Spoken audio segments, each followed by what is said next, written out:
Alright, so in this video, I'm gonna be explaining another important paper with the title Beyond Homophily in Graph Neural Networks, Current Limitations and Effective Designs. This NeurIPS paper in 2020 by Carnegie Mellon. We investigate the representation power of graph neural networks in semi-supervised node classification task under heterophily or low homophily. For example, in networks where connected nodes may have different class labels and dissimilar features. Many popular GNNs fail to generalize to this setting and are even outperformed by models that ignore the graph structure, for example, multi-layer perceptrons.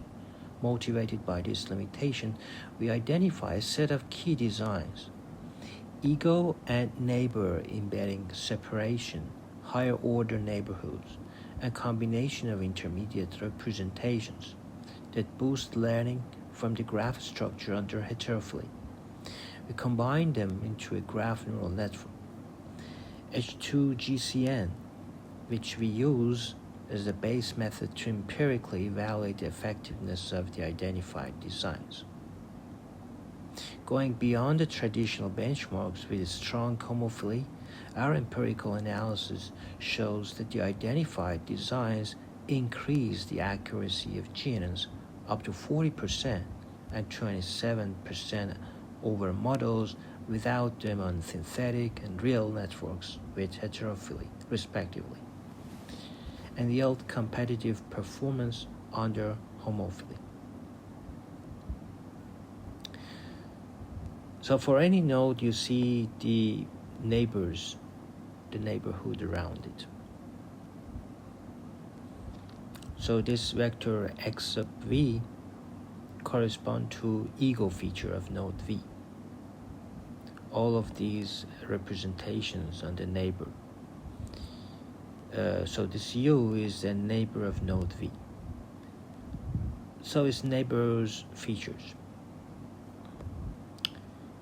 And most models derive the class label y of v via the following representations. The edge homophily ratio, this edge is the fraction of edges in the graph which connects nodes that have same label. So graph with a strong homophily, we have very close to 1, while graph with a strong heterophily, we have this measure edge homophily very close to 0.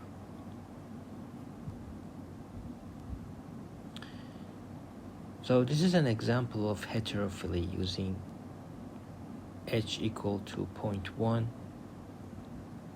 and their existing GNNs fail really to generalize. So the first design entails encoding each ego embedding, for example the node embedding, separately from the aggregated embedding of its neighbors, since they are likely to be dissimilar in heterophily settings.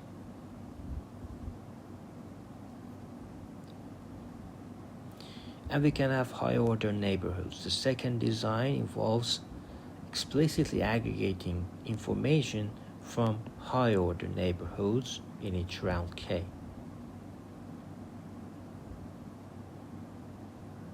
So the third design combines the intermediate representations of each node at the final layer.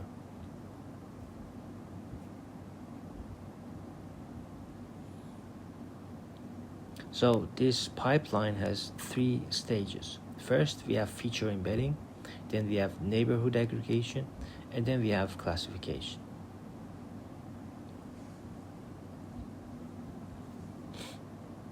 So the output is class label vector y. Here we get the vector y. And here we calculate high-order neighborhoods and self-loops and their corresponding adjacency matrices.